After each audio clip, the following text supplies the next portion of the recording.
ना आमर थाना गोटे केस हो 537 नंबर केस आमर टाउन थाना जगत सिंहपुर से तार तदंत जारी रही एफआईआर रे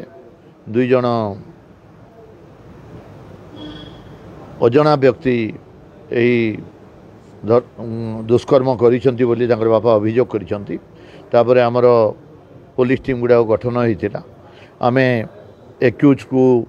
आइडेंटिफाई करिछुं आउ गोटे एक्यूज को ऑलरेडी आमर एप्रिहेंड कराई ताकू पचरा उचरा जारी रही आउ गोटे जो पिला ताकू मध्य आज निश्चित रूप से अणाजिव एवं 2 जन को अरेस्ट पर मेडिकल एग्जामिनेशन पर कोर्ट चालान करा नहीं सेटा से पलि जाइथिला अन्य आमर जिल्लार पाख जिल्ला को पलि जाइथिला सेठी ताकू जाइकरी सेठू धरा हैला। प्राथमिक तदंतर यही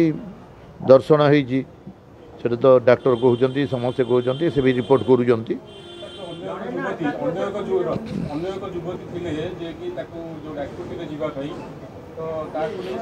नाଇଁ ସେଟାକୁ ଡାକୁଥିଲେ ଯିବା ପାଇଁ ଡାକି ନାହାନ୍ତି ସିଏ ତାଙ୍କର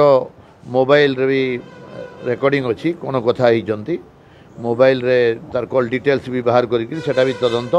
ଚାଲୁ ରହିଛି। ନାଇଁ ଆଉ ଜଣେ ଅଛି ବୋଲିକି ଆମେ ଭାବୁଛୁ ଆଉ ସେଟା କିନ୍ତୁ युवती जनक तांकर बयान रे टिके अलगा प्रकार कहिचंती ना स्वास्थ्य अवस्था ठीक रही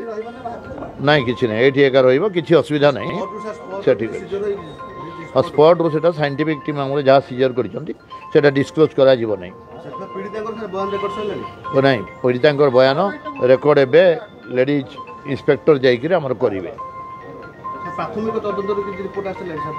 नहीं प्राथमिक तदंत तो एक्यूट को 2 जन को आइडेंटिफाई कराई एवं जड़े को धराई आज आउ जड़े धरा पड़